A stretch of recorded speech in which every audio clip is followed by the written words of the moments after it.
নাফিস নামে একটা ছেলে গ্রামে বসবাস করত।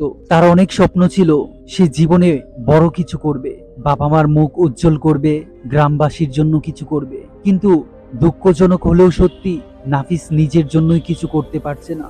এত পরিশ্রম করা সত্ত্বেও সে তার ভাগ্যের কোনো উন্নতি করতে পারছে না। না সে কোনো ভালো চাকরি করতে পারছে, না কোনো ভালো ব্যবসা দাঁড় করাতে পারছে।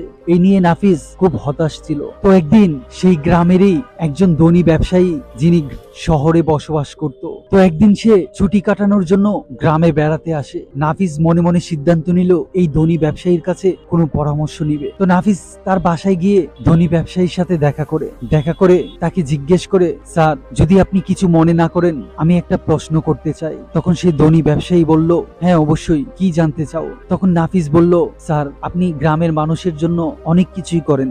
শহরে আপনার বাড়ি গাড়ি, ব্যবসা প্রতিষ্ঠান, কোনো কিছুর অভাব নেই। আপনার এই সফলতার পিছনে রহস্য কোন সিক্রেটের ফলে আপনি জীবনে এত সফল হয়েছেন? যদি আমাকে বলতেন, আমার জন্য অনেক উপকার হতো। তখন ধনী ব্যবসায়ী মুচকি হাসি দিয়ে বলে, শোনো, জীবনে প্রতিটা মানুষই সফল হতে পারে, কিন্তু সফলতার মিনিং এক একজনের কাছে এক এক রকম।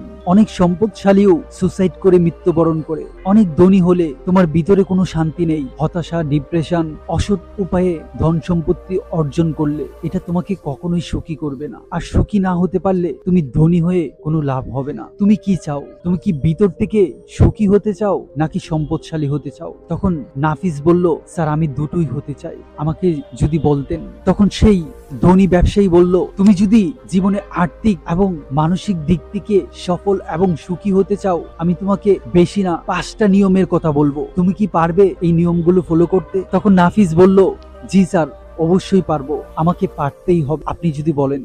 তখন ধনী ব্যবসায়ী বলল, নাম্বার 1, তুমি জীবনে যাই অর্জন করতে চাও এবং যেটাই হতে চাও, সেটার জন্য তোমাকে ক্লিয়ার একটা লক্ষ্য নির্ধারণ করতে হবে। তুমি জীবনে কত টাকা ইনকাম করতে চাও, কতটা সফল হতে চাও, সেটা তোমাকে একটা কাগজে বা একটা ডায়েরিতে লিখতে হবে। তুমি যদি তোমার লক্ষ্যটাকে লিখতে পারো, আমি প্রমিস করে বলছি, এটা তোমার জীবন বদলে দিবে। আমরা কোন জিনিসটাকে লিখে রাখি বলতো? যে জিনিসটা সবচেয়ে গুরুত্বপূর্ণ সেটাই আমরা লিখে রাখি, কিন্তু আমরা মনে করি আমি জীবনে কি চাই সেটা তো আমি জানি, আমি এটা কেন লিখে রাখবো? আর এখানেই সবচেয়ে বড় ভুল হয়। এক ব্যক্তি কোনোভাবেই জীবনে সফল হতে পারছিল না। সে অনেক সেমিনারে গিয়েছে, অনেক কোর্স করেছে, কিন্তু কোনোভাবেই সে সফল হতে পারছে না। একটা সেমিনারে ব্রায়ান ট্রেসি বলেছিল, তুমি যদি তোমার লক্ষ্যটাকে লিখে রাখতে পারো, এটাই তোমাকে বদলে দিবে। ওই ব্যক্তি সেদিন তার লক্ষ্যটাকে সেখানে বসেই লিখেছিল, আর এটা ম্যাজিকের মতো তার জীবন বদলে দিয়েছিল। তুমিও এই গুরুত্বপূর্ণ নিয়মটা ফলো করো, তোমার জীবন পুরোপুরি বদলে যাবে।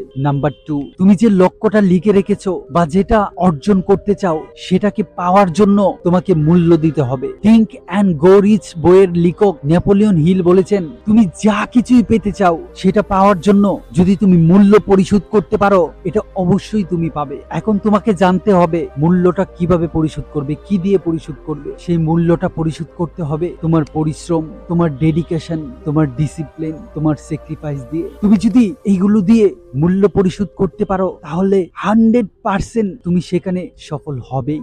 এখন তুমি কি রাজি আছো এই মূল্য পরিশোধ করতে? যদি রাজি থাকো, তাহলে তুমি সফল। নাম্বার 3, তোমার লক্ষ্যটাকে গোপন রাখো। আমরা অনেকেই কি করি, একটা কাজ শুরু করার আগেই সেটা সোশ্যাল মিডিয়াতে, পাবলিকের কাছে, বাবা মার কাছে, সবার কাছে বলে বেড়াই। এটাই হচ্ছে সবচেয়ে বড় ভুল।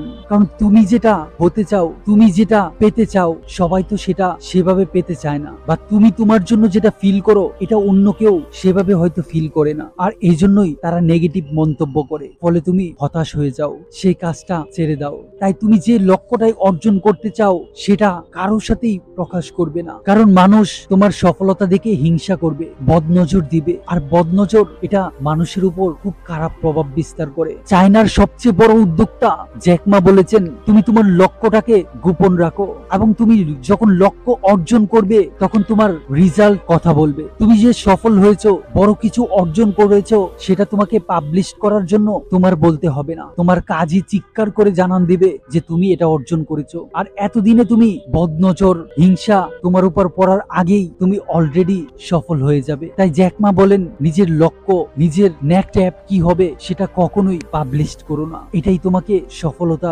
এনে দিবে। নাম্বার 4, ডিসিপ্লিন ছাড়া তুমি জীবনে বড় কোনো কিছুই অর্জন করতে পারবে না, সেটা পৃথিবীর কেউই করতে পারেনি। থমাস আলভা এডিসন 10,000 বার ব্যর্থ হয়েও তিনি বাল্ব আবিষ্কার করেছিলেন শুধুমাত্র এই ডিসিপ্লিনের শক্তিতে। তুমি প্রতিদিন একটু একটু করে গ্রো করো। একদিন অনেক কাজ করলে তার পরের দিন নিস্তেজ হয়ে গেলে তাহলে কখনোই লক্ষ্য অর্জন করতে পারবে না। লক্ষ্য অর্জন করার জন্য তোমাকে প্রতিদিন 1% হলেও গ্রো করতে হবে, তবেই তুমি তোমার লক্ষ্য অর্জন করবে। নাম্বার 5, সোশ্যাল মিডিয়া থেকে নয়, বই থেকে শিখো। তুমি যে পরিকল্পনাটা করেছো সেটাকে পাওয়ার জন্য প্রতিদিন তোমার কি কি কাজ করতে হবে তোমার পরিকল্পনাটাকে সফল করার জন্য। তুমি যখন তোমার দিন শুরু করবে সবচেয়ে গুরুত্বপূর্ণ কাজ করে, এটাই তোমাকে তোমার জীবনের সবচেয়ে গুরুত্বপূর্ণ কিছু এনে দিবে। তুমি যদি সোশ্যাল মিডিয়াতে, স্মার্টফোনে অজস্র সময় নষ্ট করো, এটা তোমার জীবনটাকে আবর্জনাতে পরিপূর্ণ করে দিবে। আর যতটুকু পারো মানুষের জন্য কিছু করো, কে সাহায্য করো, মানুষকে দান করো,